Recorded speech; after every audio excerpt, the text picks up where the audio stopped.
Semua orang mau jadi politik lah. Sampai itu ambulans pun dari Hulu Selangor mau hantar lah. Itu PKR punya orang lah. Sebelum ni Tara buka mulut. Masa exco dekat Dewan Undangan Negeri itu, termasuk itu Wong tu, bising-bising, ingkar Tita tu. Satu ekor pun tak buka mulut. Satu ekor pun tak buat laporan polis. Selepas orang biasa buat laporan polis, barulah korang bertubi-tubi membuat laporan polis.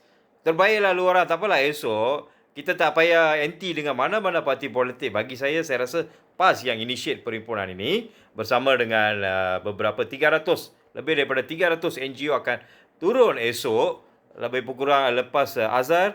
Kita akan berarak, bukan berarak tu minum, kita akan jalan kaki daripada masjid tu, kita akan berjalan kaki dan kita akan cakap daulat tuanku. Kita akan laungkan perkataan daulat tuanku. Lepas tu kita ambil selfie, itu saja. Dan esok kalau orang politik dah datang, tak kisah. Sebab orang politik pun manusia biasa, rakyat Malaysia juga yang menjunjung titah sultan. Dan esok pun kita akan tahu beberapa drama akan atau sandiwara akan berlaku lah. Kalau you bagi ceramah politik tu, rakyat tepuk dada tanya selera, siapa yang betul-betul kita boleh pilih next election lah. So esok ni bukan hanya untuk solidariti. Esok ni kita jadi hakim untuk parti politik yang esok akan datang, beberapa parti politik tu.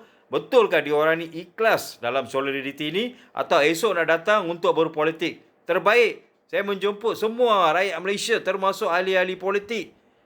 Datang sana, bagilah ceramah politik dan rakyat boleh menilai sendiri siapa yang betul-betul kita boleh pilih next election. Cukuplah. Sebelum ini tak buka mulut, tak tahu mana you duduk bawa katil kot. Baru nak datang kan. Tak apa.